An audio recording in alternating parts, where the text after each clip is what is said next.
Welcome, guys. When you guys walk in, you're going to see the screen. Sit in the section that says where you're at. So if you are in Montana, from Verndale and Hope Community over there, if you are the LA Dream Center, Treetop, True North, and Abundant Life, you guys are over there. So kind of sit according to where it's at.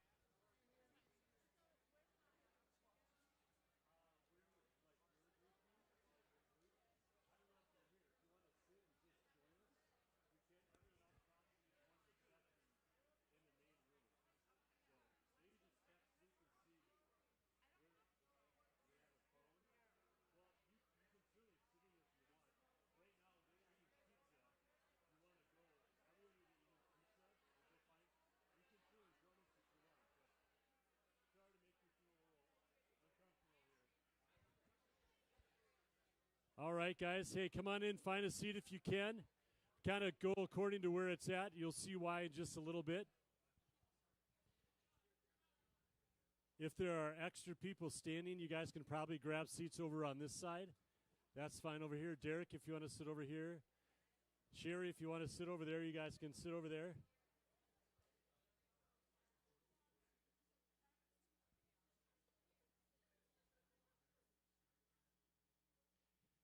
All right. I think most everybody is here, and it is great to have you here. My name is Bobby, and, well, hi.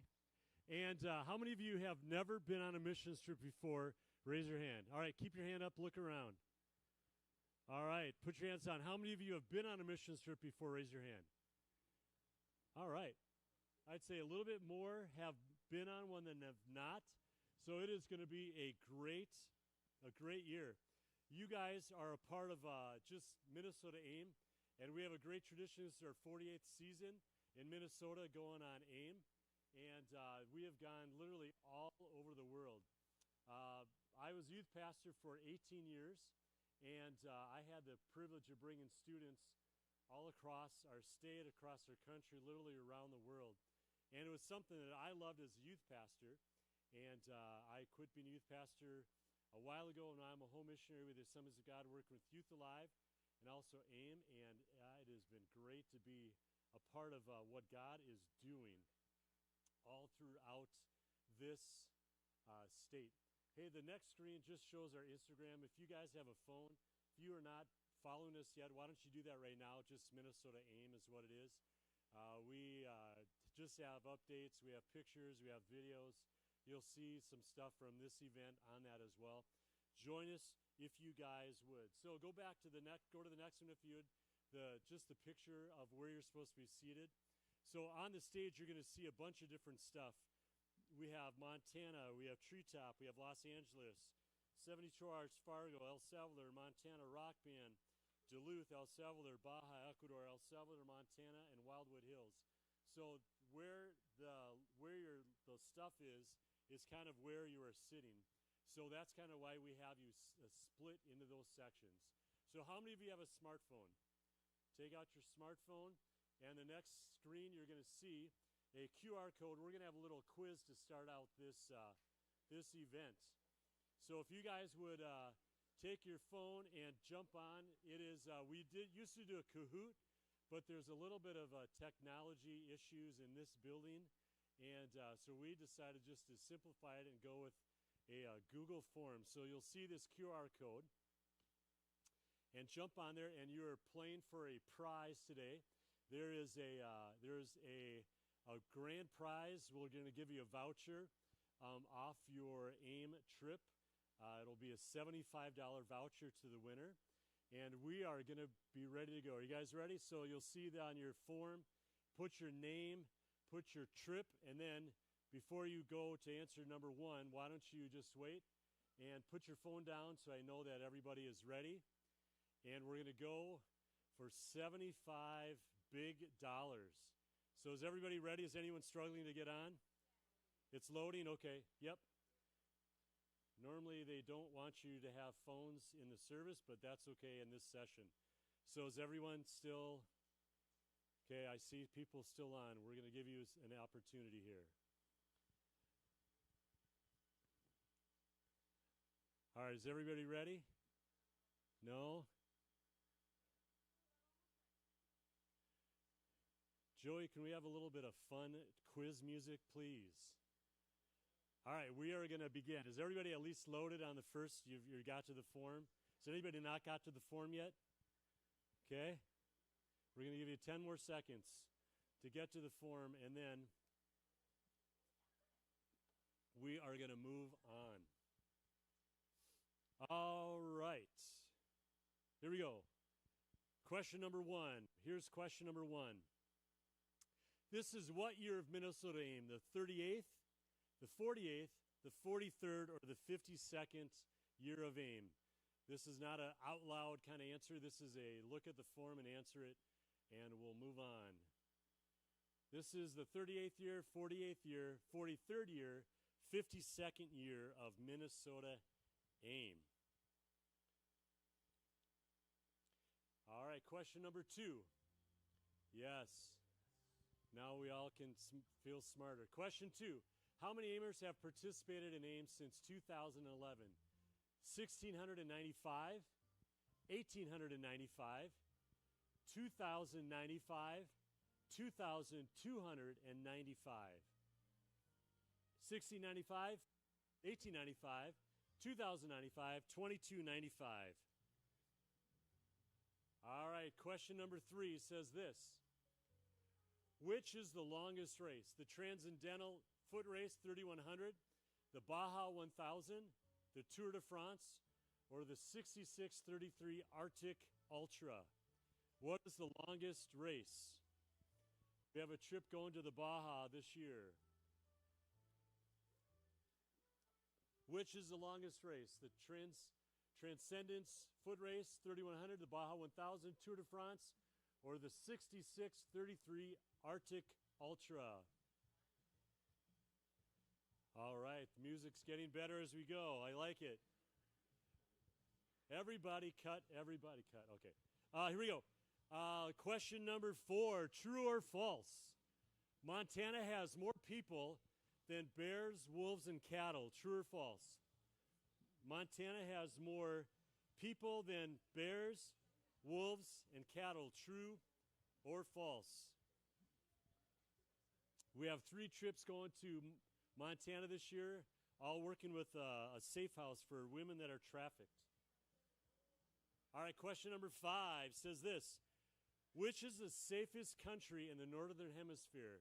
Is it Canada? Is it Belize? Is it El Salvador? Or is it the United States? Which country is the safest country in the northern hemisphere? Canada, Belize, El Salvador, the murder capital of the world, or the United States? Which is the safest country?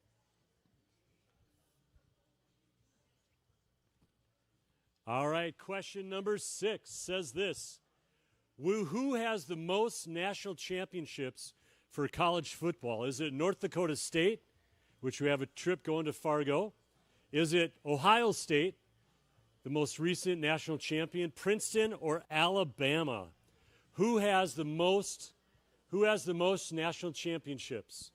North Dakota State, Ohio State, Princeton, or Alabama?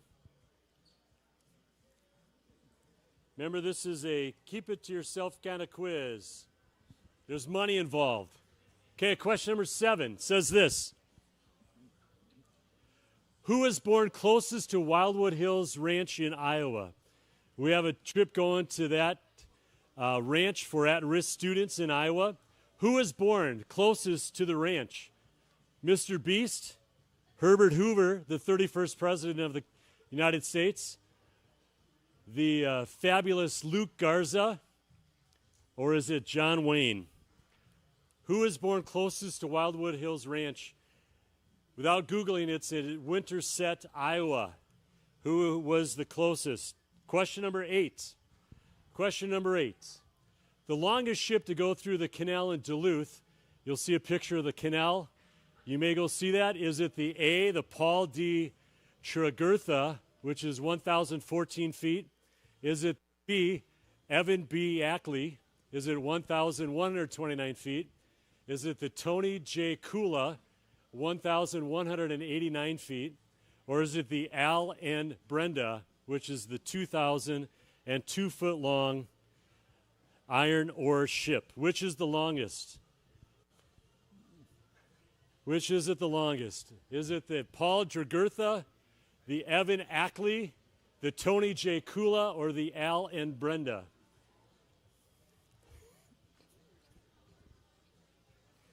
Alex, you may know this one. I don't know. All right, question number 9. We're almost done. Question 9. Who does not have a star on the Walk of Fame in Hollywood, California? This is what it looks like. If you've ever been to California, we have a group going to Los Angeles. You may have a chance to go to the Walk of Fame. Does Godzilla, Bugs Bunny, Shaq, or Kobe Bryant, who does not have a star on the Walk of Fame?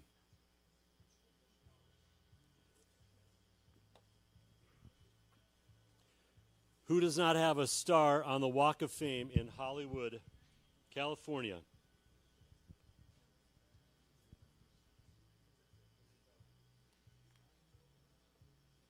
All right, question number 10. Question number 10. Name this AIM leader. Is it Levi Spangerud? Is it John Barrett? Is it Ryan Wolfenden, or is it Sam Swenson?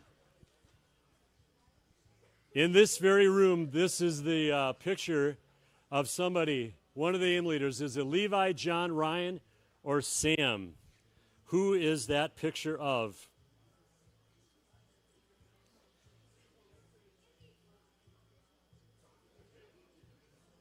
All right, question number 11. 2 questions left. How do they celebrate Año Viejo in Ecuador? Is it a giant balloon drop? Is it dyeing the river green? Is it burning the old year? Is it hitting a piñata? How do they celebrate that in Ecuador?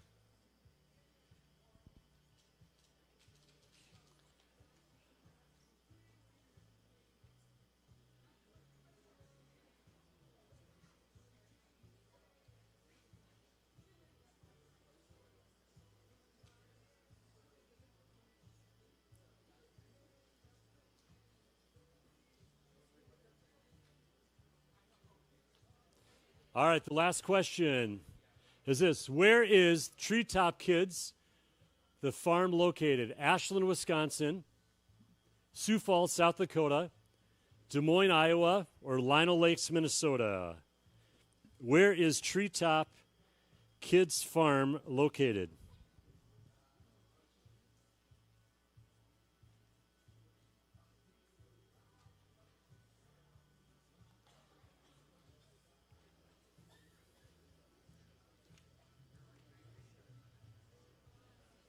Where is Treetop Kids located? Ashland, Sioux Falls, Des Moines, or Lino Lakes? How many of you think you aced this test? Raise your hand. All right, we see a few hands. We'll see what it is. We'll give you the score a little bit later after we have some pizza. So here's kind of what we're doing. We are going to start working through this. We're going to give you the stuff that's on the stage. We're going to walk through it. We're going to talk about just some training stuff for you to be aware of. And in the middle of that, we're going to have pizza delivered to our lobby. We're going to go have some pizza, come back in, and then we're going to continue on. We're going to hit the last session as we go. So if you don't take off till the very end of the service, Pastor Phil's going to do something with you students at the very end. So don't take off, if you would, until everything is done, and they're going to try to get done instead of around 9. They're going to try to get you out a little bit ahead of time. So, all right, the next screen looks like this. Many of you have seen this page before, because if you've seen this page, it means that you have actually registered this week with updated prices and some reminders of some things that are due. So all of you kind of are on the same page. So we're going to try to kind of continue to walk through this. If you've never been on this page more than just registration, let me point out just in the top in the resources. If you go there, you can find things about fundraising, donations. There's the prayer guides we're going to talk about. There's a trip-specific prayer guide for your group. There's also a facts page that shows just a lot of questions that you would have, your parents would have, people that are donated would have questions about those things as well. And also on the second thing, the last is the forums. If you click on that, you're going to find a poster that you could download because it's super cool. Okay, not really, but it shows kind of what the different trips are available and kind of the price range and what the basic trips are about. But also there's a trip checklist that we're going to show you a little bit later of what it is all about and the things that are required. There's a lot of things that are required. You filled out stuff online. You have paid a deposit. Unfortunately, the paperwork is not done. There's a lot more things that you're going to have to do, and we're going to go through that checklist, and in just a second, you're going to start getting those things, and we're going to walk through that. So here's what we're going to do. We're going to start to releasing you section by section. There's stairs over there. There's stairs over there. There were stairs over there. They're not. But if you want to come up on stage, or if you want to have the leader come up on stage and hand them out, that's totally cool. So let's do this. So if you're in Wildwood Hills, why don't you come up here? You guys do that. Come up to your leaders. They're going to give you that right there. Go get that. And if you are in, if we can have some music, Joey, some picking up stuff music. If you're in Montana 3, which is Matt's group, come up there and grab those. And Mackenzie, those we have. All right, we'll do that. And if you are in the Montana 2, if you are from Vibrant Life, you guys are right here. Why don't you come up and grab these right here, this row right here. And if you are from the Baja, if you would come up here and get this, your line is right here. If you're in the Baja, if you want to come get this, Pam. And the Baja group has a tote. You also have a piece of luggage right here. If you want to do that, work on that right there. That'd be great. Hey, if you are going to Los Angeles, if you would come up here and do this, this is your list right here. Brandon, why don't you take over that one right there? This is your list of Los Angeles. You come on up here and grab that.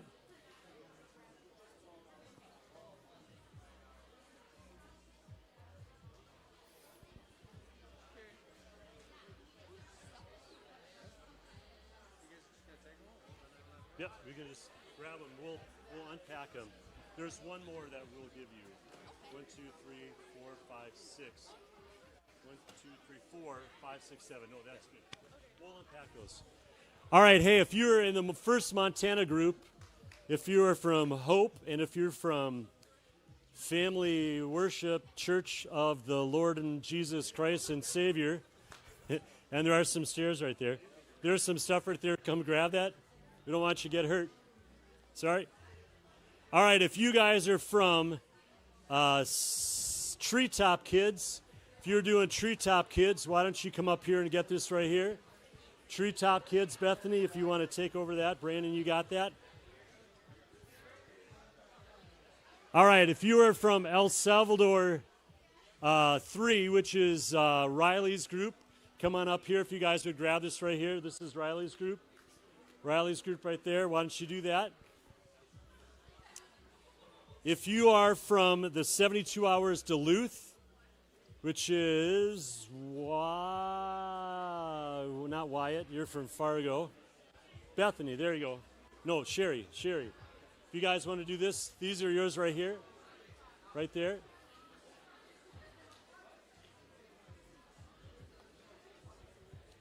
All right, if you're at 72 Hours Fargo, if you guys would come get this. Wyatt, this is your group right here. This is your group right there, if you want to get that.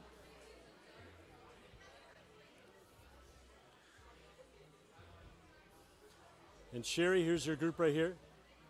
These ones right here.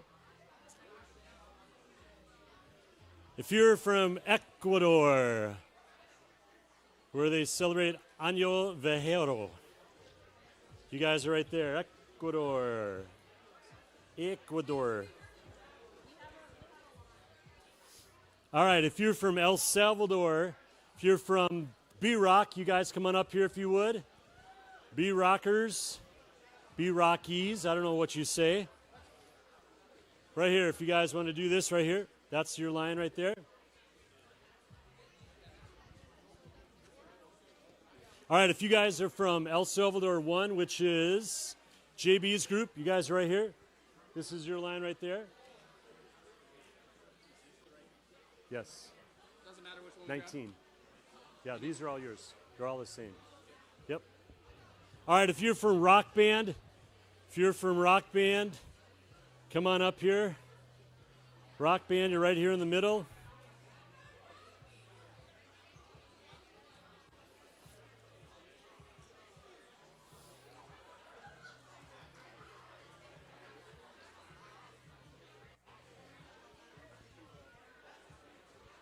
Calling Rock Band, Rock Band. Rock and Pastor Sam. Pastor Sam, where are you at, Sam?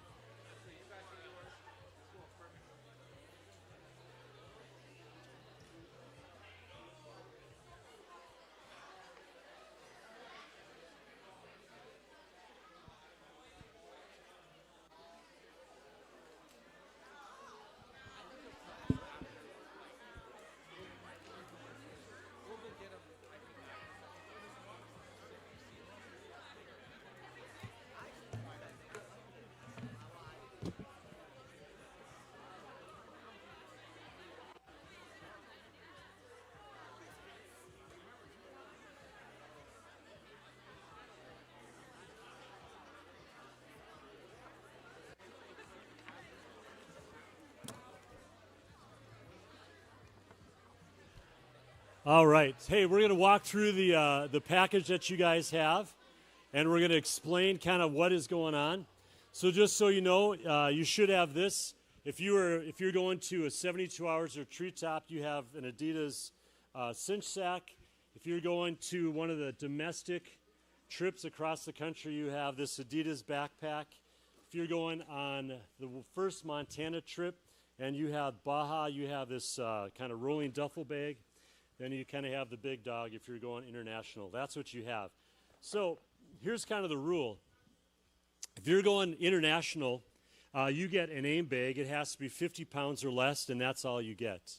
Okay? You can bring a backpack and this and nothing else, just so everybody knows that. If you're going to Montana or you're going to the first Montana trip or the Baja, this is all you get, and this and a backpack. That's all you can bring. Okay? The domestic stuff, this is kind of different. You get a piece of luggage. We'll leave it up to your leaders to determine the size, but we'd like you to carry your backpack. And if you're just driving in the state, that's kind of something you can use if you want. You don't have to. But everybody has the same material in that. So this is the Adidas bags, and we're just going to walk through kind of what is inside. So everybody has the same material. The first thing, everyone has a book. Looks like this. It'll be on the screen here too. Watermark is a book that is kind of a cool thing, kind of a background on this. When I started doing AIM, I looked at different books that I wanted to try to use as a training guide. In fact, I went on Amazon and I bought every book dealing with short-term missions. Literally, every single book I could find. I didn't read all of them. I looked through them. I read some of them. I scanned them, and none of them really were anything that I thought, man, this is what I really want to do. This is what I really want to promote. So I started thinking about it, started praying about it, and God gave me this idea. I wanted to to do a book, and I thought it'd be fun to have former students. So in here, it's a 30-day devotional, and as you just kind of pan through this one, this person's his name is Alan. He is an anesthesiologist. This person's name is Julie. This person's name is Rachel. She's a registered nurse. This is Jessica. She's a pharmacist. What's cool about it is that this is a book with stories about mission trips, AIM trips in Minnesota from students from churches all across Minnesota that I had them just write a little one-day devotional talking about where they went, what was most impactful, and what did God teach them through the experience of AIM. So this is a cool project because all of these kids are actually from my youth group. So I got them to write a little bit of a devotional. And it's cool because this is a book of stories. And you may read them and you think this is cool, but the really amazing thing is I literally was involved in every one of these stories. So I know the impact that AIM has on people's lives. I know the impact of getting ready for a trip and then also what God did through them on that trip. As a youth pastor, I remember I was youth pastor for 18 years. We did AIM almost every single year. And the amazing thing is that we had students go through kind of a discipleship. We would call it here, we call it watermark. We'd have them go through that, and when they got done with that, we gave them an AIM application. And then we started meeting with them every couple weeks. And then we'd start meeting for prayer before school. Then we started meeting for prayer before school a couple days a week. And when they got on the trip, it wasn't just an experience. It was kind of a movement that God moved through their life. And I would say almost every person, literally, almost every person that went on AIM with me as a student is still serving the Lord today. And I'm not going to say, if you go on an AIM trip, you're going to be a lifelong follower of Christ. That's my prayer. Literally, that's my prayer. But if you can invest your time and your energy and do the things that we're asking you to do, those are steps, those are habits that you're establishing so that you can not just be effective on a trip, but you can be a lifelong follower of Christ.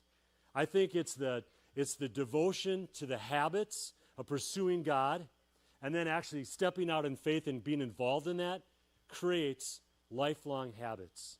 And I'm so excited that you guys are part of AIM, and that's kind of what Watermark is all about. It's a challenge for you to establish habits. The next thing that's in here, you're going to see a couple books. You'll see this on the screen. It's just a really short little book called Going All In by Mark Batterson. And there's this book, and there's the Live Dead Journal. You don't have that in your a physical copy. We'll show that a little bit later, but there's a QR code that you can, it's just a digital reader that you can have on your phone or your iPad or your computer. It's a way to read it. It's an incredible thing. It's an incredible journal. Also, there's an AIM journal in there, and there's a baton. We're going to talk about that in a second. And then there's our latest kind of merch. I see some hats around here. Wear them proudly. Also, in your binder, you're going to see a folder that looks like this. And most of them are purple. Some of them are yellow. But you're going to see something that looks like this. It's just the watermark stuff that we're going to have you do. This is what we're going to have you do. It doesn't matter if you're going 3 days to Fargo or you're spending 2 weeks in another part of the world. We're going to ask you to do the same amount of things because we don't think that you're more important if you spend $3,000 versus $300 on a missions trip. What I love is the fact that you said yes to God calling you, and you went online and you pay the money and you pay the deposit, and because of that, you are stepping out in faith. So we're going to ask all of you to do the very same thing. On here, you'll see this weeks 1 through 5, the watermark, the E100. We'll talk about that in a second. The prayer list, we'll talk about that. Our goal is we want you to spend 5 to 10 minutes a day in devotions, spending time in prayer and also spending time reading. We love for you to start to add to that over time. Weeks 6 through 10, the hour that changes the world, we'll talk about the Live Dead Journal. Develop your story, meet with your prayer partner. We'll talk about those things. The last thing is 11 through 15. It's that last book. We want you to try doing more devotions, meet with your key prayer person, spend time fasting. We want to not give you a bunch of busy work, but we want to give you tools that you can learn how to do these things so that they can become habits. They used to say a habit takes 21 days, and then I've heard it said it takes 42 days. The latest study I heard just this last week, it takes you 60 days to establish a habit. The really cool thing is we have more than 60 days between now and our first AIM trip. In fact, we have about 110 days or so between today and our first AIM trip. Wouldn't it be sweet if you would spend almost all of those days spending time in the Word, spending time in prayer? Those are habits that you can definitely establish so that you can definitely grow. We're going to go through this a little bit later, a little bit more, but I have a friend. His name is Judah. Judah, where are you at? Judah, come on up here. Judah has a friend, has Rosie today, and I think, yep, there she is. And they're going to just talk about this thing called an expectation letter.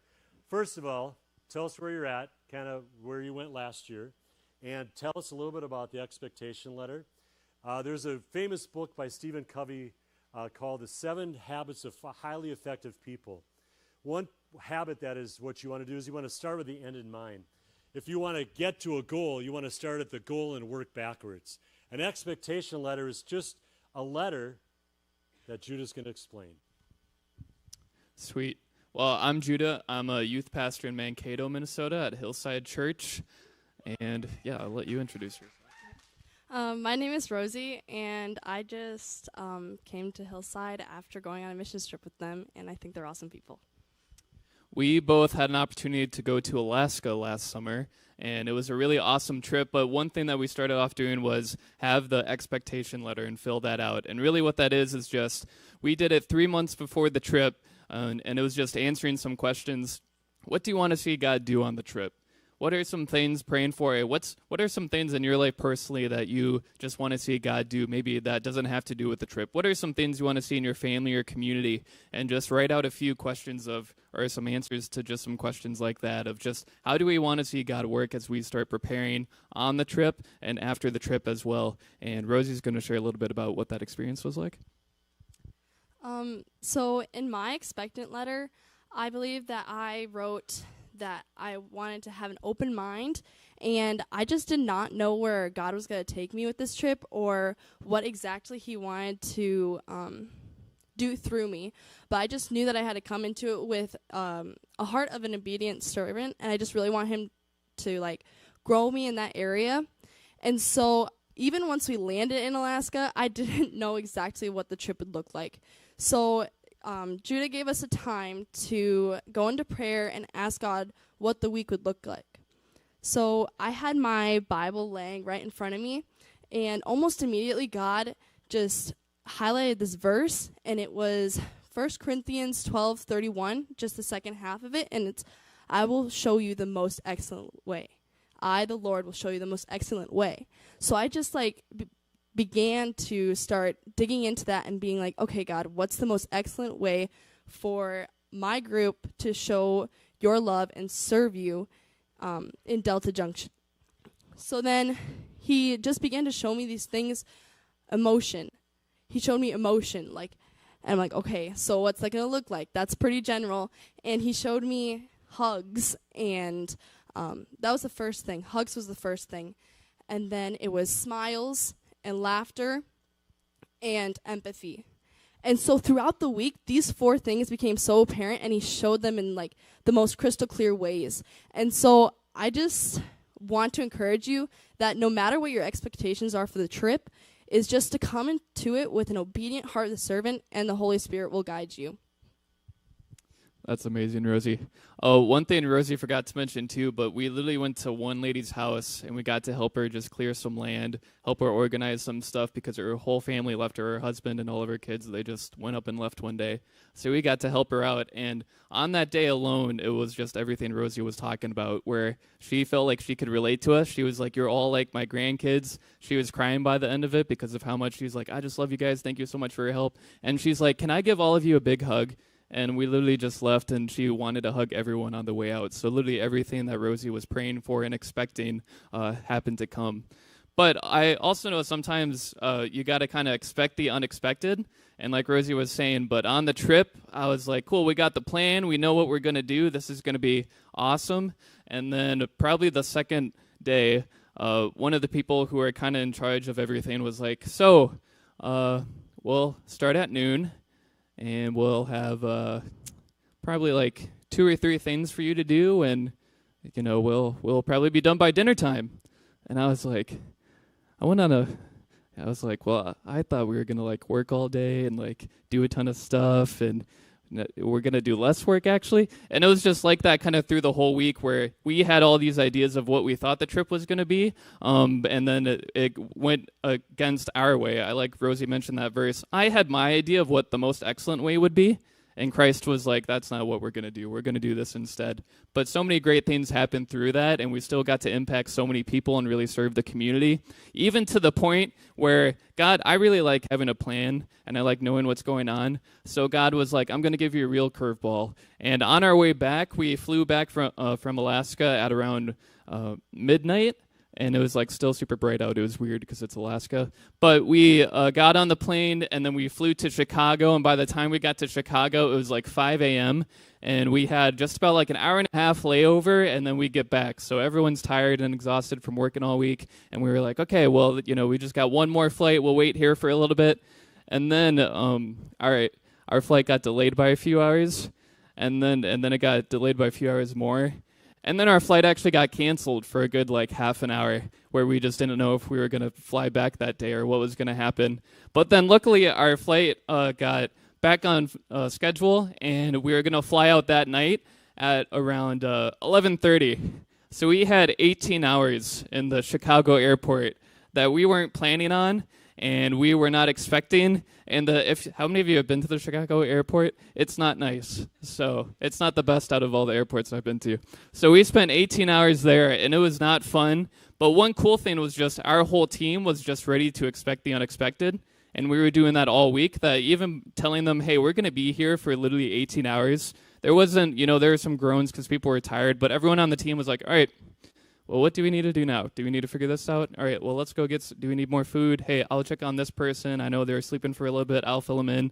But when you just come in ready to expect the unexpected, God is just willing to do so much more, because you're just like, all right, what do we need to do? And when we just surrender our plan, God really works in all of that. So.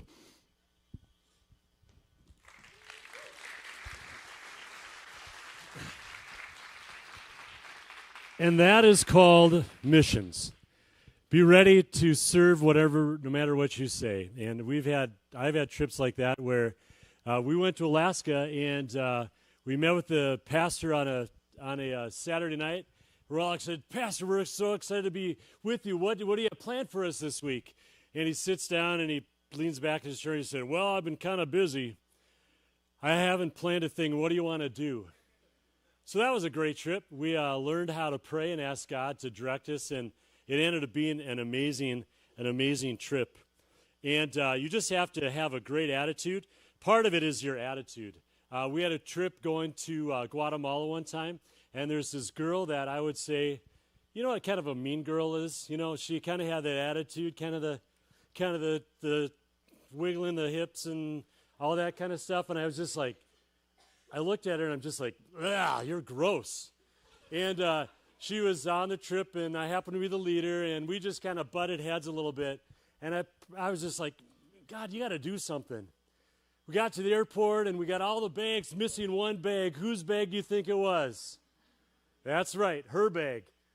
Gone. And she came on the trip, and all of a sudden she had nothing with her except what she was wearing, and it was awesome. And through that thing, God kind of started doing something in her life. And that wasn't the first thing that God had plans for her. And we'll just say it wasn't a really great trip for her on her outside perspective, but internally God kind of broke her. And there were some incredible things that happened on that trip. And she went from being a real pain in the old keister to being really pretty amazing girl, and today she is a pastor's wife. And I think had God not crushed her, who knows what she would have been doing. So if you have an attitude going on this trip, I'm just not going to say that. I'm not going to dare say that, because maybe it's me, I don't know. But if you have an attitude, I'd say, why don't you leave that behind, and why don't you step out and say, all right, God, what do you have for me? This is going to be fun. Kind of push me outside my comfort zone. And the leaders that I've talked to, we're going to push you outside your comfort zone. We're going to be standing. I remember standing as a young youth pastor, standing in a prison, just scared to death with big eyes. And the youth pastor, the leader says, hey, Bobby, you're up. Grab the mic, let's preach. And I was like, what?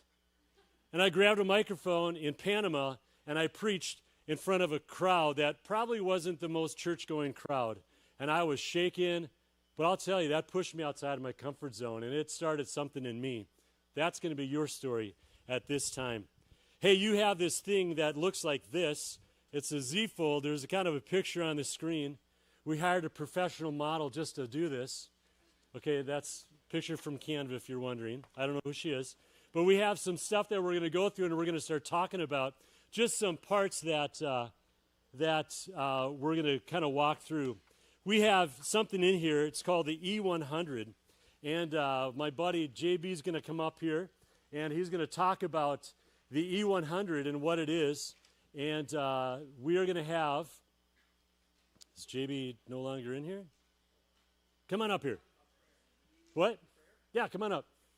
So JB is going to come up and talk about prayer.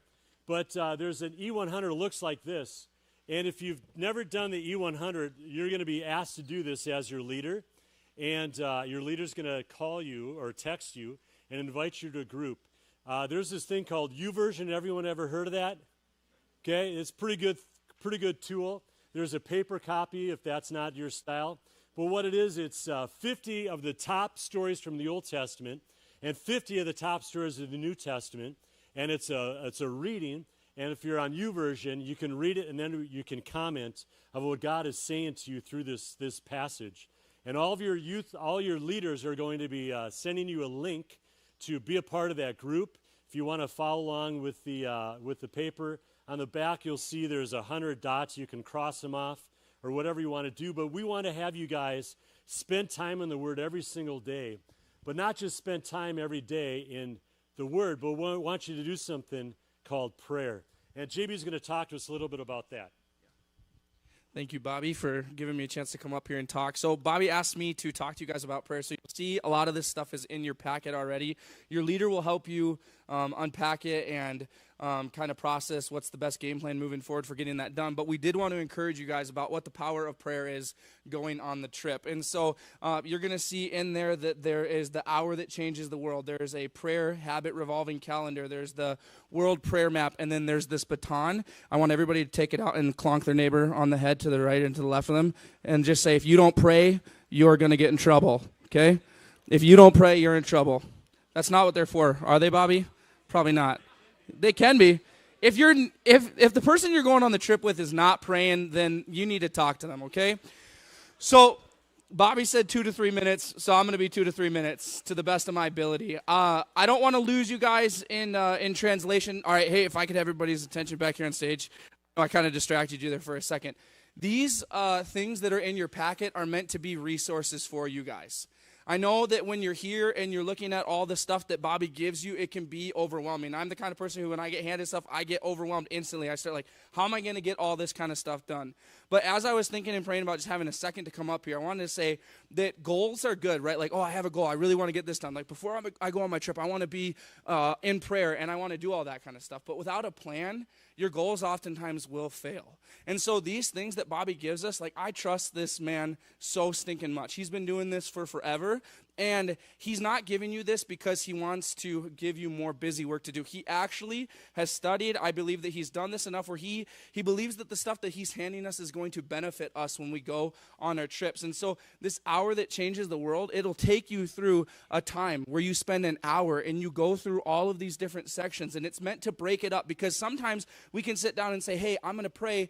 What does that even look like? I'm going to take an hour to pray. If Bobby were to just ask you to take an hour to pray, you'd be so confused. What is that supposed to look like? And so it takes us through these steps. Now, in your team trainings, you'll do this together. On your own, you can do this. This is a huge resource to you. The revolving prayer calendar is such a huge gift for us to have as well, where every single month you can go through this and you can pray every single day for your life, for your school, and for your world. Huge resource, huge blessing to us. And what that looks like, right, is like, okay, obviously I should probably be praying for those things. But again, a goal is great. You say, I'm going to pray for my school. But we oftentimes fail unless we have a plan put in place. And so every single day you wake up, you pray for your life. Lord, what are you going through? Lord, please help me with this. God, I need your help in this situation. Pray for your school, for your teachers, for your classmates, for those around you, for your coaches, and then pray for your world. Get outside of your window. You're already doing that by going on a missions trip. You are saying, I don't want to just stay in my hometown anymore. I don't want my heart to just be for my hometown. I want to see the rest of the world. And so this is how you start, is by prayer. And this prayer map is a huge resource to us as well to be able to have, because again, you can have the best intentions, but sometimes it's just hard to know what to actually pray for. And so if you crack this thing open, you'll see that it has all these details and things listed out for us of people we can be praying for, places that we can be praying for. And it's a resource to us not to make us feel burdened by more information, but to give us a little bit of help, because even as a pastor, like somebody growing up in the church, like sometimes I just need a little bit of help. Like, what am I supposed to actually pray for an hour? What am I actually supposed to pray for when I think about my world? And then the last thing I'll say, and then I'm going to get off the stage, is the baton that I had you all hit your neighbor on the head with. This is a really, really cool thing that Bobby has us do every year, and I want to tell you guys about it. So this is the prayer baton, and this isn't actually for you to hit your neighbor on the head with, although that was fun. This is meant for you to pass off to someone else and to say, will you be my prayer partner? Will you come alongside of me when I go on my trip this summer? Because you can't do this alone. You cannot do this alone. You need to be in prayer yourself over the trip, but then you need to get beyond yourself and say, God, I'm nothing without you. I can't do this by myself. I need prayer. And so that is where we get to be the body of Christ, where each one of us does our own part, and you get to invite someone in your church to come alongside of you and to run the race with you and to carry you in prayer and put you before the Lord daily and talk about your trip with them. This is a huge opportunity for you to get connected to people in your church as well, where you can tell them about the trip that you're going on, because I don't know if you know this, but a lot of old people, God bless the old people, but sometimes they think that us youngins don't really like have anything going on for us sometimes, okay? Telling you, if you go up to somebody who's older than you in your church, I'm talking about like 20, 30 years, and you tell them that you're going on a missions trip and that you want them to be your prayer partner, it will change the way that they view this generation. It'll change the way that they view you, and they will feel honored. I know it's intimidating. I know it can be a little bit scary, but this is such a huge gift for us to not go into the trip empty-handed and to go into this thing without any backing. Like, we need God when we go on these trips, and so we need to invite our church and prayer partners alongside of us, and we need to have these tools in order to not just go into the trip and say, hey, I'm going to do some good work this week. Like, this isn't about just doing good work. We need God to go with us so that when we get there, there's power that meets us there that actually transforms lives, because we could give money to these places and then walk away and never come back, but we're trying to touch these people with the love of Jesus, and so we need prayer behind us as we go on these trips. So that's all I got. Hopefully I said everything. We definitely do need prayer, and Bible reading, prayer, devotions. Anthony, come on up here if you would. Anthony's going to talk to us about a little bit about what that can look like. Yes. Give it up for Pastor Anthony. All right, tell us a little bit about the devotional. What would be some good things for us to do to have those habits be established?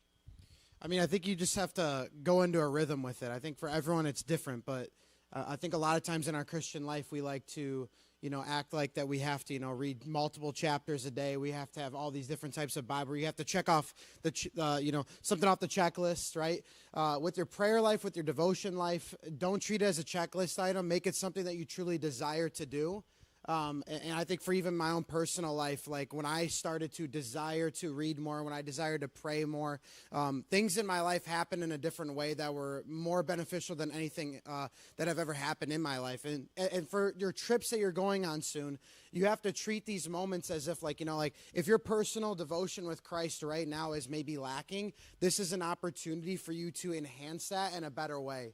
Because if you are praying diligently every single day for maybe people on your trip or the people that you might be impacting or things along those lines, that can truly impact the way that your trip is going to go. And I'm telling you, I've been on trips before. I've been to El Salvador a few times already, and we're going this year again because it's such an incredible trip. But I could tell you, I know students that have gone into the trip with zero devotional life, didn't really do much going into it, and didn't get much out of it, right? And for those of you today that are in here that have never gone on trips before, or maybe you have before, if you treat your devotional life seriously over these next months, doing the E100, doing all these things that Bobby's been telling us and all these amazing youth pastors have been telling us, you are going to see incredible things happen on your trip. It takes action on your end, right? It's not just your youth pastor pestering you, Bobby pestering you to do all these things over and over again. It takes an action step on your end, and you're going to see results happen. It's tough. It's not going to be easy,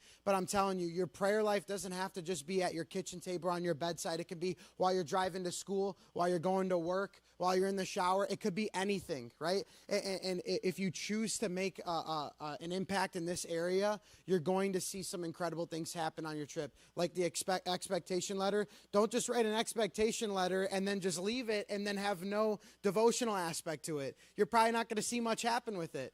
So you have to take some action steps in your devotional life, and you're going to see incredible things happen. Thank you, Anthony. It's one of this, it's called an old adage. What you put into it is what you're going to get out of it. If you just kind of show up at the airport not doing anything, it's probably going to be a pretty good trip. But if you spend time in prayer and you start practicing telling your story, if you spend time in the Word, you're going to start going, and you're going to go with an expectation that, wait a second, God has something for me. Wait a second, God can use me. And you're going to have incredible stories. We're going to share a couple stories when we get back in a little bit, but I hear there's some pizza. So here's what we're going to do. We are going to pray for the pizza, and we're going to walk out the door. It's out in the lobby right there. There's some water. There's some soda. There's some pizza. I think it's going to be divided. I think there's 2 pieces per plate, possibly. And then we're going to do that. If you can grab the pizza, there's bathrooms. There's bathrooms over here on the side if you need to do that. But we're going to try to be back in about 20 minutes. I know that's really fast, but the clock is running, and we're going to go. So I'm going to pray. Then we're going to dismiss you. Ready? Let's do this. Jesus, thank you for this time. Bless this food. Bless our conversation in Jesus' name. Amen. Joey's going to turn on some pizza music, and we're going to go, and we're going to come back here. We're going to try to be back in about 20 minutes.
Hey guys, we're going to start in about 2 minutes or so.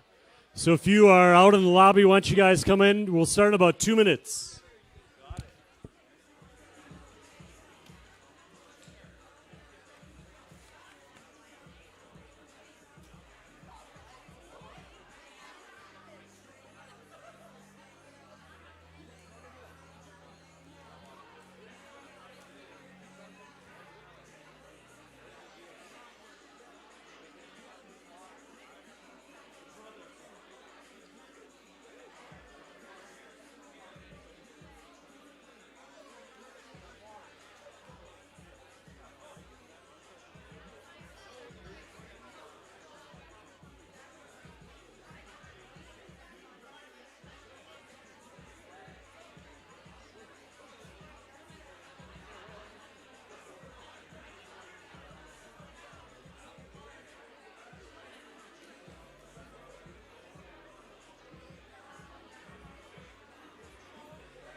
Okay, we're starting in 1 minute. 1 minute.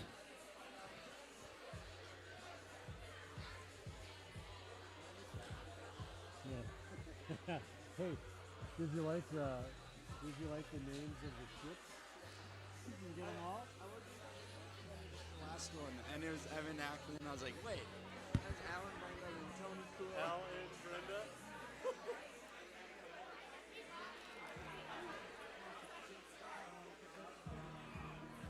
50 minutes. You'll be out in time.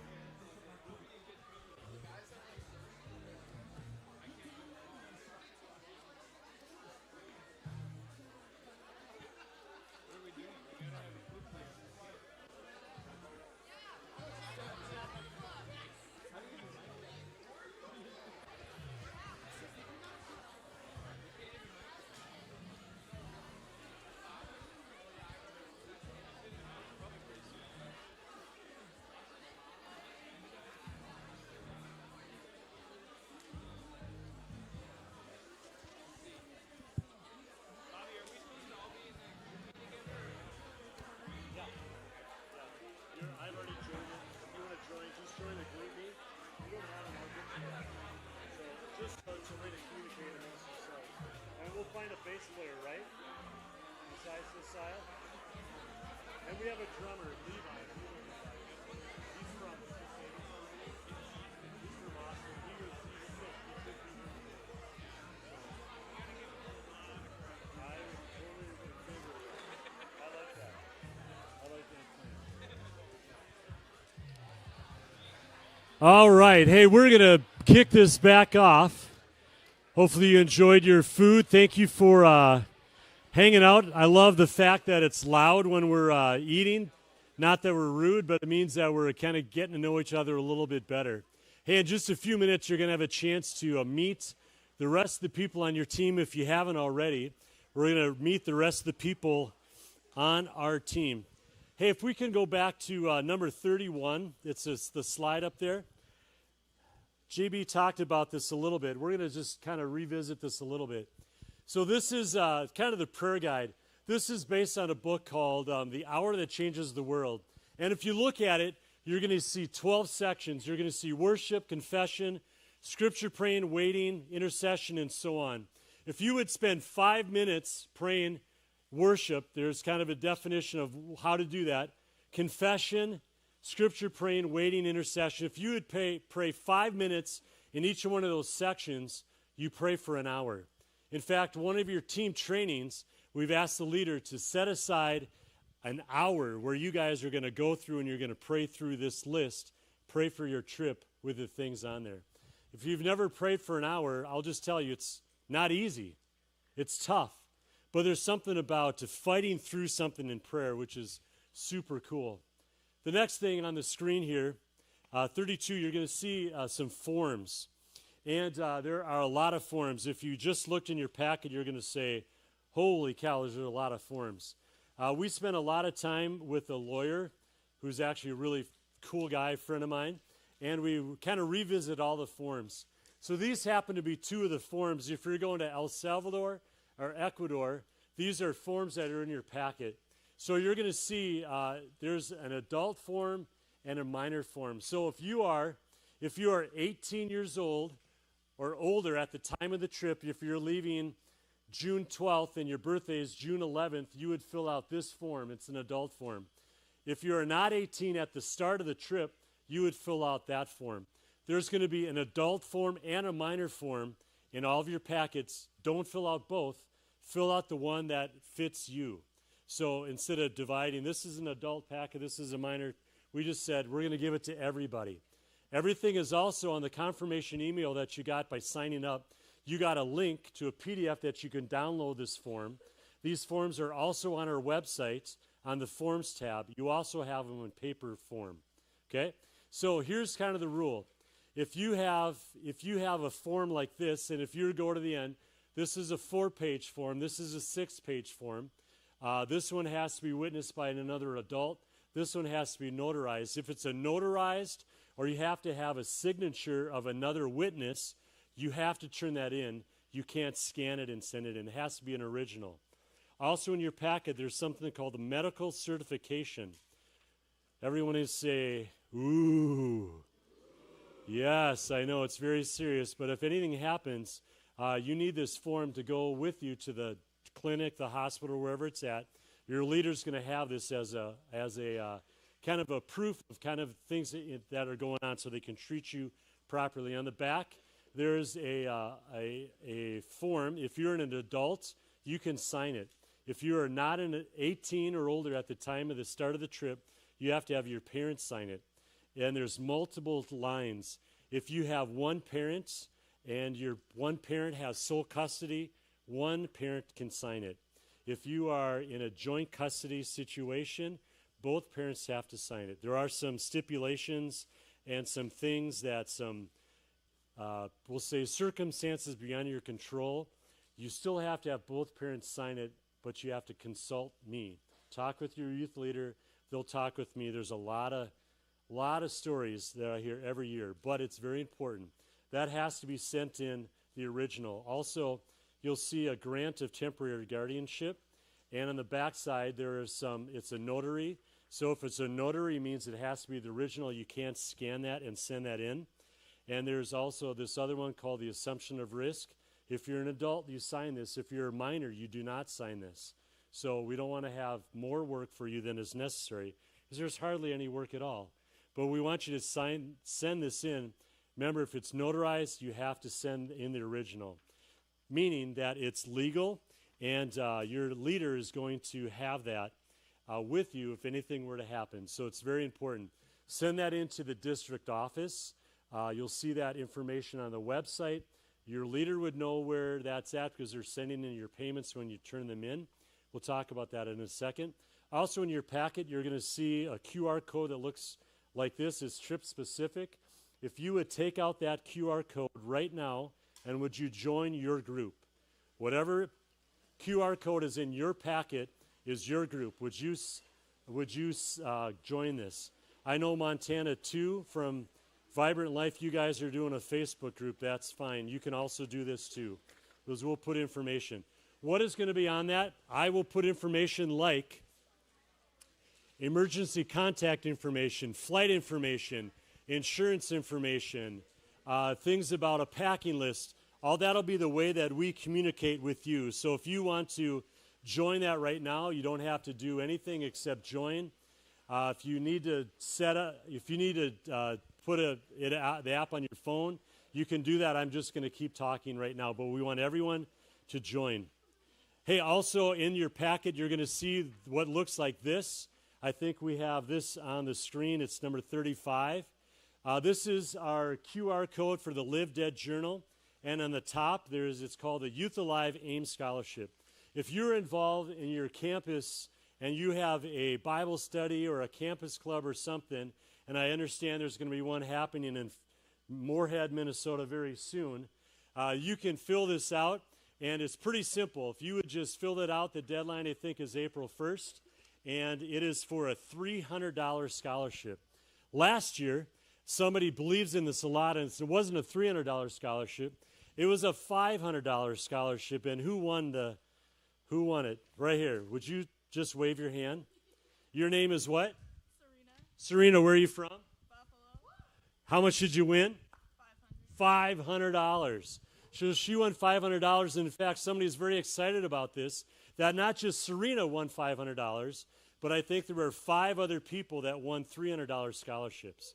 So we were advertising as a $300 scholarship, but last year we gave away over $2,000 just for this. Are we trying to bribe you to do a campus Bible study? Yeah. Okay, not really. But it's a really good thing. If you can do something on your campus, I would love to hear about it. Kelly, one of the Youth Alive missionaries in Minnesota, will love to hear about it. And we will love hearing the stories. In fact, there was a few from Judah's group, some of the sergeants, right? Didn't you guys win? Raise your hand if you won. Just you? Wasn't it your sister win too? She's not here. Okay. We had 2 sisters win. How much did you win? $300. Oh, my word. How many of you want to win $300? How many of you want to win $500? How about $1,000? Okay, sorry, it's not that much. But it is some money that you can actually win, and we want to do that. We want to hear what God is doing on your campus, because if you're doing all this stuff getting ready for a mission trip, why not do that on your very campus? So if you want to do that, make sure you fill it out by April 1st, by midnight, and it's going to be announced on Instagram, I think, a couple weeks later. So it's pretty easy. Just fill it out, and we want to hear your story. So the next thing we're going to talk about on this is on number 33, and it's really a fun picture. Does everybody like that? Has anyone had one of those injuries before? Internal bleeding where you almost die? Okay, this isn't it, but it kind of looks like it. So we have insurance. We have trip insurance. If you're going to Treetop, you're going to Fargo, you're going to Duluth, we have something just called Mutual of Omaha Special Markets Insurance. It's an insurance policy that if something were to happen, we'd go to the clinic or the hospital, you get treated, it is covered. It is a reimbursement where your parents would have to pay, and then we would reimburse that. The second thing, if you're going to places like Los Angeles, and you're going to Montana, and you're going to Wildwood Hills, we have something called Faith Ventures. That's kind of the logo. It's also a secondary insurance that if you go to the clinic, something happens, we pay the bill, we get reimbursed, you get reimbursed. The last thing, if you're going to Ecuador or El Salvador, we have this thing called Mission Assure, which is the same kind of travel insurance. If something happens, yes, we have to pay, but you will get reimbursed, or your parents will get reimbursed. The coverage is pretty amazing, and it actually works if you have Christian Health Share, if you have medical assistance, if you have Blue Cross Blue Shield, Health Partners, whatever it is, it has always worked since I started working with AIM a number of years ago. So just know that it does work. It is a pain, it's a hassle, but things happen. For instance, this is my friend, his name is Cam. He was in Denver, and he was in the park, and you'd think he was riding a motorcycle, and he slid and he hit his hip on a telephone pole. Doesn't that look brutal? Actually, he was running. I guess he was really fast. And he was running, and he did the old whoop, whoop, whoop, whoop, and he kind of spit, and he bent his body around a telephone pole. And he just didn't get up very fast. In fact, later that night, he was in a lot of pain back at the Dream Center. In fact, he was moaning in pain, and the leader said, "We should take you to the hospital." So we took him to the hospital, and with that looks like he hit a telephone pole riding a motorcycle. But nothing happened. It was a bruise. Thank the Lord. He had tests. He had some x-rays and some CAT scans and no internal bleeding.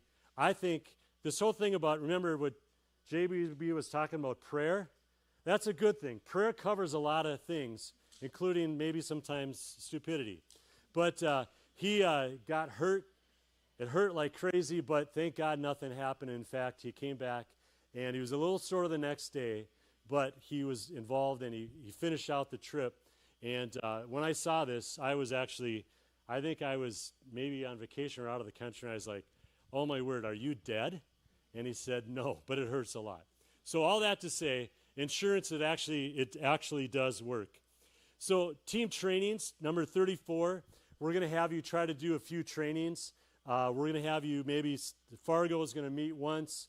We're going to have you just try to meet. If you're going domestically around the country, we'll have you meet twice. If you're going out of the country, we'd love to have you meet 2 or 3 times, just so that there's a little bit of familiarity. If you do something together, if you hang out together, if you work on a project, if you pray together, if you spend time together, if you worship together, it's kind of pretty cool because that brings you together. We want a lot of team chemistry. We want you to go on trips, and that's why we do spend time like that. So the next one, we're going to just talk about culture. And culture, you have to kind of know what's going on. I told this story a little bit earlier to the leaders. You got to know what your culture you're going into. And I have a friend of mine, his name is Mark, and he was a missionary in the country of Russia.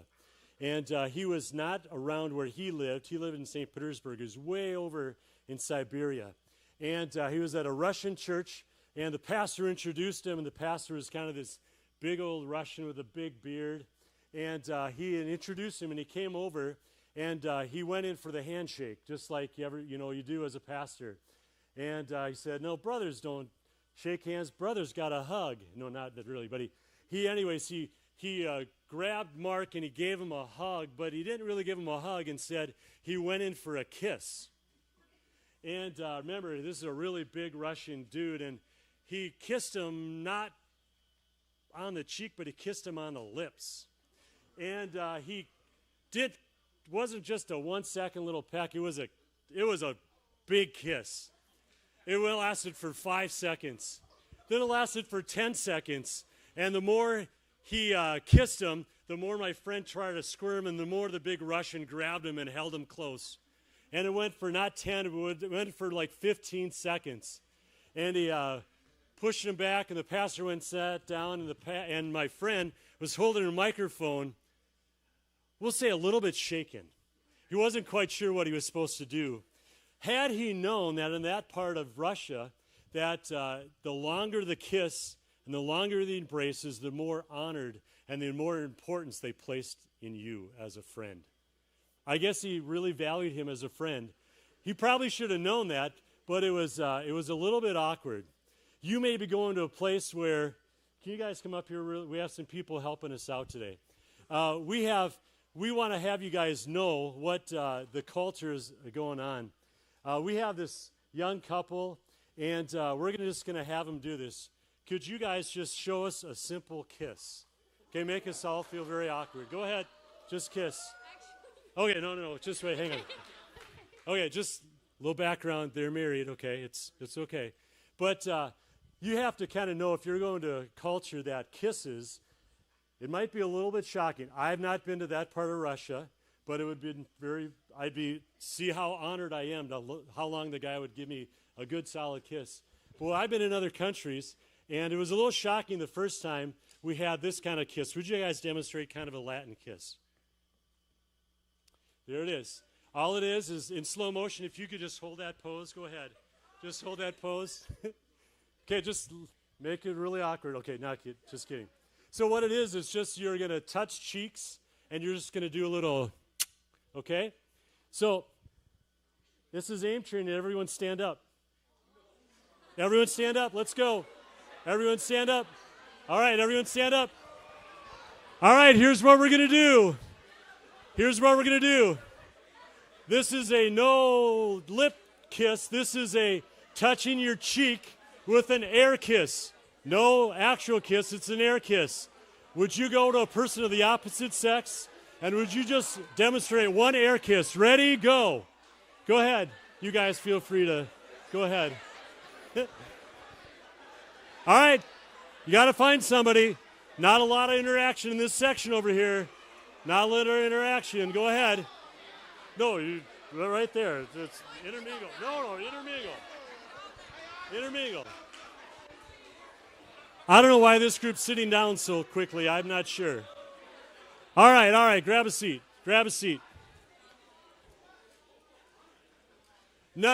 Was anyone a little bit uncomfortable there? I don't know why you'd be uncomfortable. The Bible talks about greet each other with a holy kiss, right, Pastor Ryan? All right, maybe later. All right, but what it is you have to know what's going on. I went to the Dominican. I was 1997.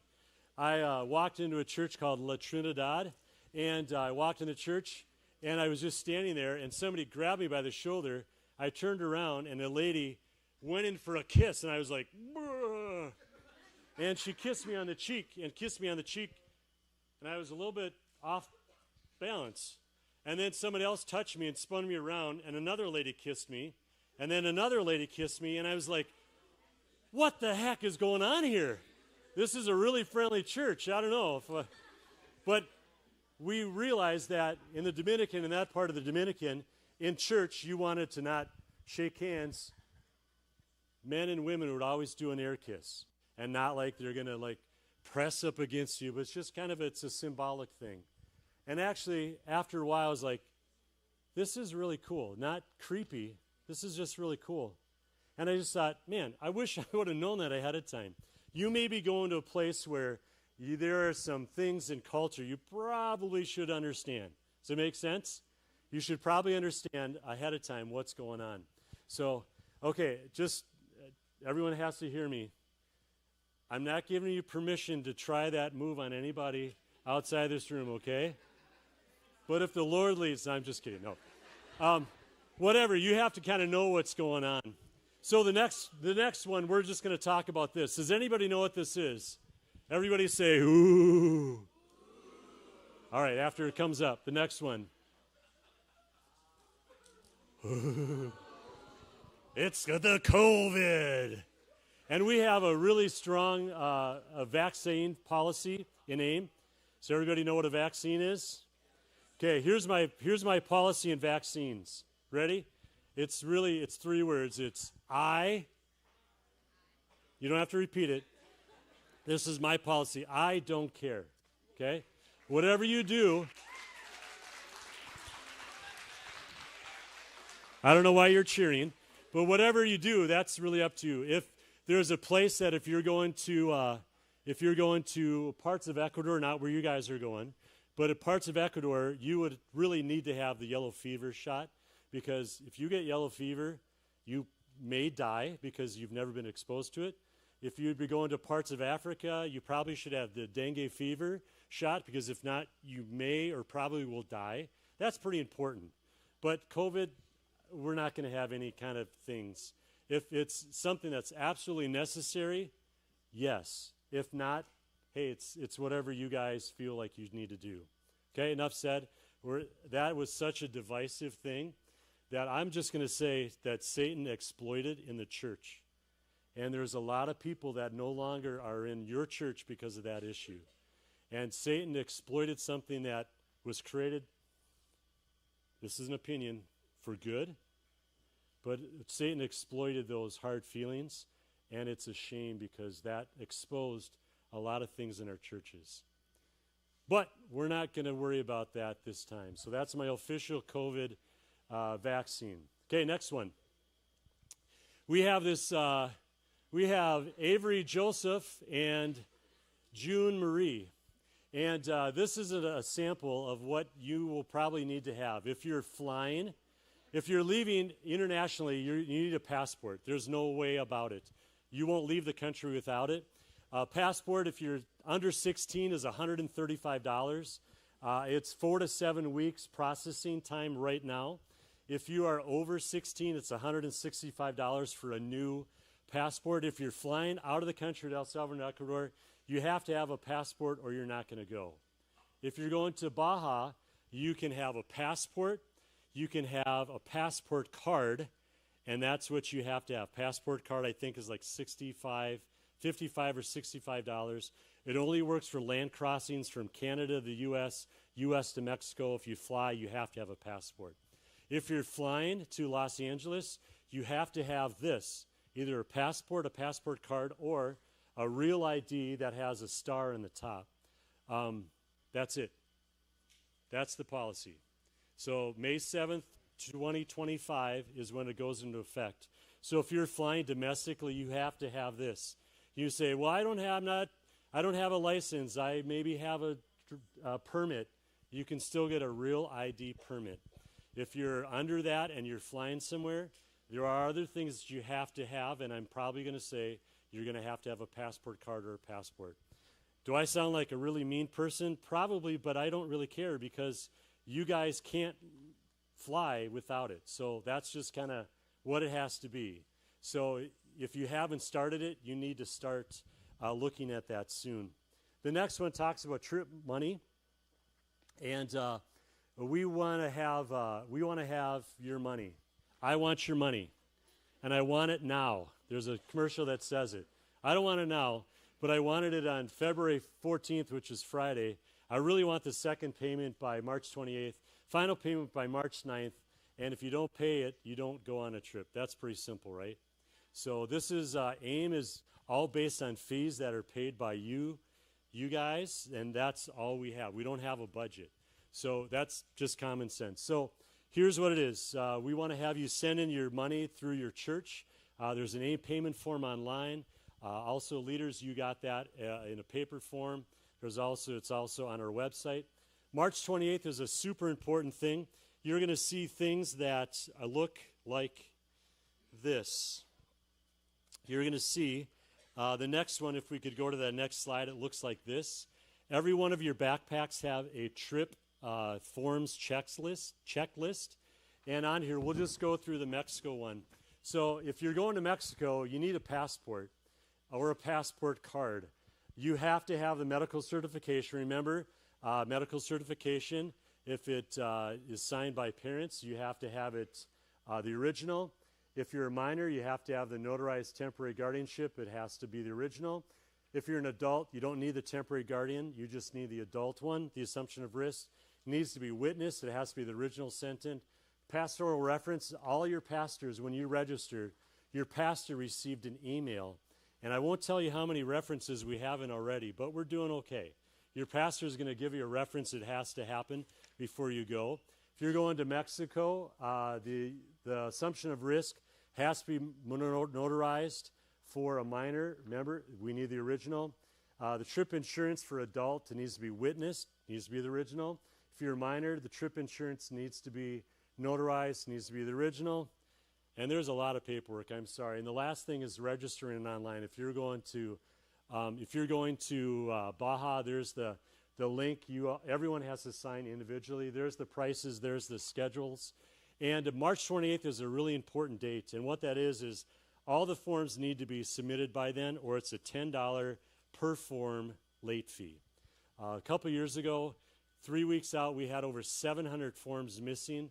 And I didn't have a nervous breakdown, but I thought I maybe should because that's a lot to track down. I don't want to do that anymore. Just let's get the forms in. The passport, you don't have to have it in hand, but there has to be proof that you've actually applied for it. And it's a little bit of a process. Real ID is a little bit of a process. We need you to kind of take those steps between now and March 28th to see that happen. But there's a lot of forms, and I'm sorry, but my lawyer, who is a good friend, he's cool, he says we really need to do that. And I want to do all that we can to protect me. I also want to protect your team leader. I also want to protect the local church or ministry that we're working with. And ultimately, we want to protect our reputation as a body of Christ. So there's a reason for all those things that we do. And we just want to make sure that we do all that we can. Page 41, or number 41, is just our website.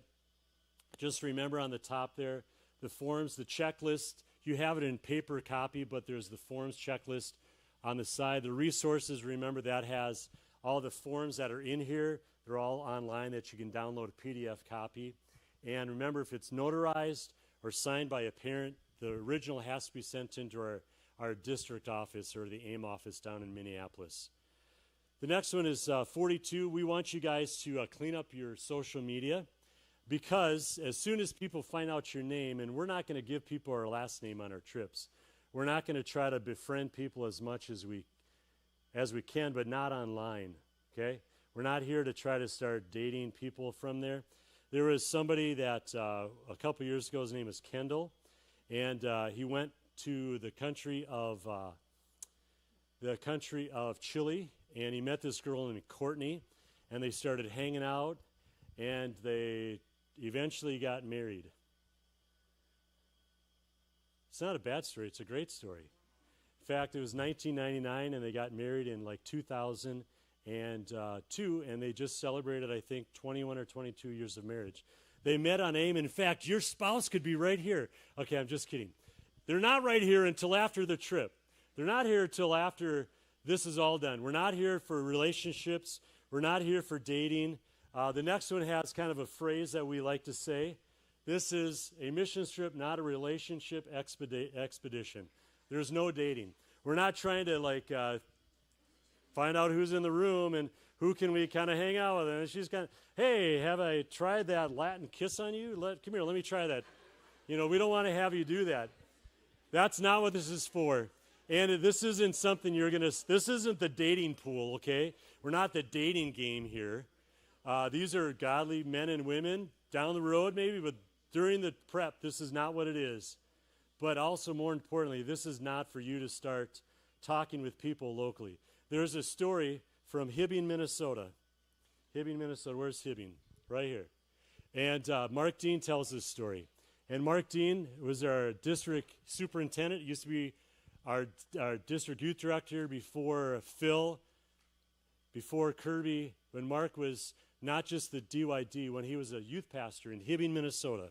He went down to the very church that I was talking about, the kissing church in the Dominican.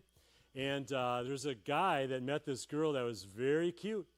And he made a comment, and he said, hey, it'd be really fun to have you come visit us sometime in Minnesota. And it was a few weeks after the trip. Mom opens the door and sees this little Dominican girl that's very cute. She said, hey, is your son home? That was a little bit of an awkward conversation. There was more going on than the youth pastor knew, Pastor Mark. There's more because they started talking and started kind of dating on the trip. And she eventually went from the Dominican all the way to Hibbing, Minnesota, and they got married. I'm just kidding. They didn't get married. The mom was pretty quick to kick her out. But that's not what we're trying to do. We're not trying to create those kind of relationships. But what we're doing is we're trying to represent Christ, not in a romantic way, but we're trying to share the love of Jesus and representing what God has done in your life. We want you to tell your story on this trip. So on this trip, there's something that can happen. How many of you have ever been to SeaWorld? Anyone ever been to SeaWorld? Okay, SeaWorld people, how many have been brave enough to be in the splash zone? My hand is not up. I hate getting wet on a vacation. Splash zone people? All right. Splash zone, Shamu jumps out of the water in slow motion and crashes down, and the few bottom rows just get totally soaked. When I think of a missions trip, I think of that kind of an effect. I think that what you are saying, all right, God, I'm ready to be used. I'm ready to be used by you in whatever, God, you have for me. Did you know that in 2023, we had 311 people go on AIM. Out of those 311, 32 people felt called to ministry, and 24 people got called to missions. Last year, we had 322 that went on AIM. There were 8 adults that felt called to missions, so be ready, adults. You're not just going to help out. Maybe God has something for you. 6 adults felt called to missions. 35 students felt called to ministry, and 21 students felt called to missions. That's 75 people called to ministry, 51 people called to missions. That is 20% of everybody that sat in this room in the last 2 years. God called them to a full-time ministry or missions call. That's called the splash zone. That if you're here, it doesn't matter if you said, yes, I'm going to go to Fargo and I'm going to go there for 3 whole days. You know what? The fact that you said yes to God calling, that can change your life. You may be going to the Baja, and you maybe have been there many times before, and you said yes again. Who knows what God has for you, Pam? I'm just going to say that. Who knows what God has for you? I don't know. Maybe you're going to Montana and your heart is broken by people that are trafficked. You go there, I'm going to tell you, God's going to wreck you. There are many people, and I'm not just going to say a few, many people that have gone to that trip, they've come back and said, man, I think God is calling me to do this full time. What do I do? So I'd say that's the splash zone. You're not here by accident. You're saying yes to what God has called you to do, but I just got to warn you, be ready, because the next step is you spending time with God, growing in your time in faith with Him, spending time in the Word, sharing your faith, and you go on to be used by God. And in those moments, God can grab a hold of your heart and maybe do something that will change your life. I remember, we're going to meet here in just about 2 minutes. I remember when I was in college, I went on a missions trip, my very first missions trip. Sadly, you know that AIM has been around a long time, 48 years. 48 years ago, I was 30. I'm kidding. That's bad. I'm not that old. When I was a teenager, when I was in your shoes, I had a chance to go. I had a chance to go to Mexico City, and I had a chance to go to Germany. And I thought, man, that's a lot of money. I can never do that. And there's kids from our youth group that went, and I didn't go. And looking back at that, I regret it.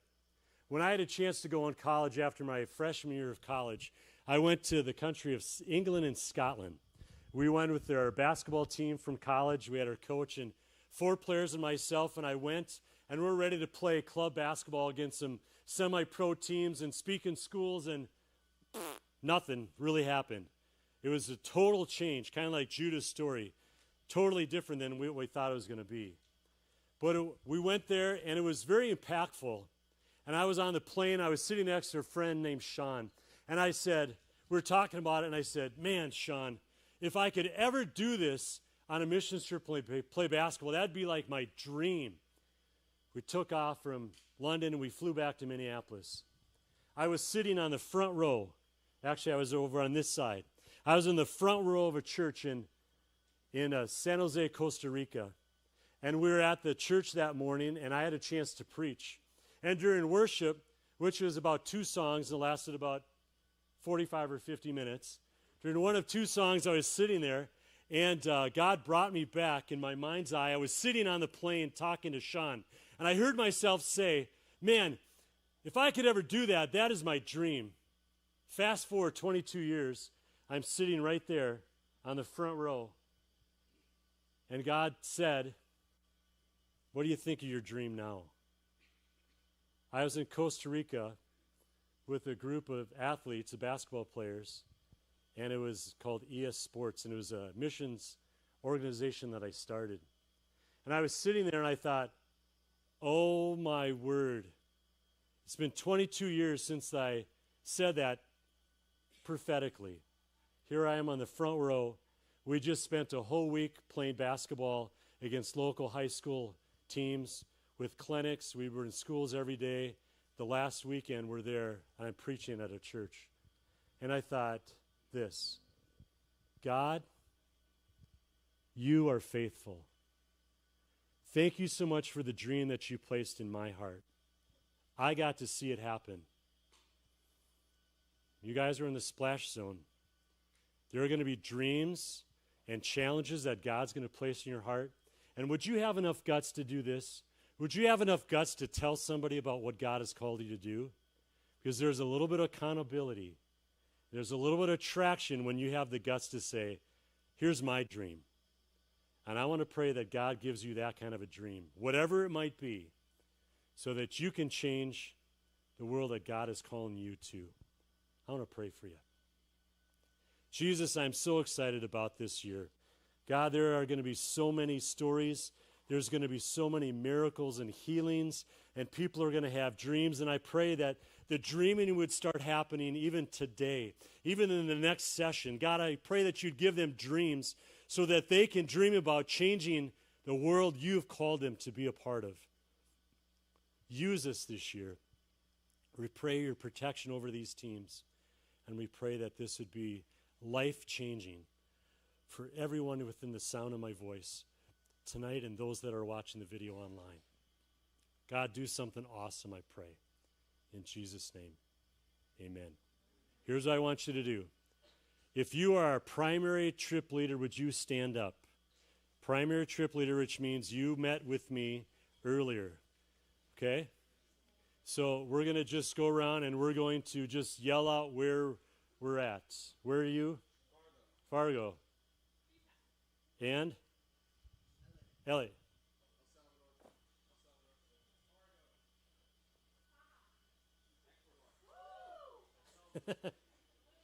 Yeah. Okay. Wildwood Hills. Okay, so these are the group leaders. We have about 10 minutes. Would you just gather around them? Some of you can come up here on the stage. We have about, I'm going to give you a 1-minute warning. We have 9 minutes to talk, and you're going to talk about, introduce yourselves. You're going to talk about your team trainings, and Joey's going to turn on some talking music back there if we can. And we're going to just spend some time for a few minutes, and we'll let you go in just a few minutes. So those boxes ours or just the three on or the I'll point out.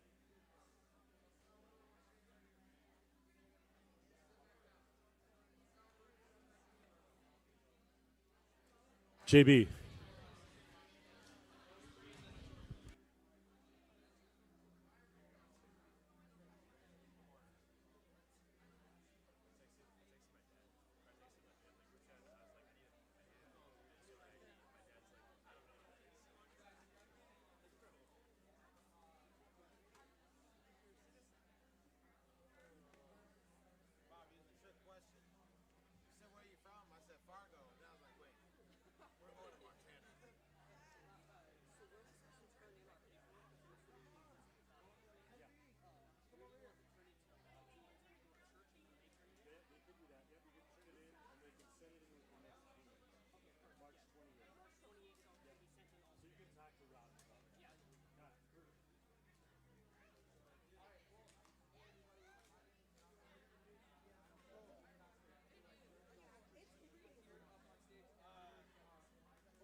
Joey.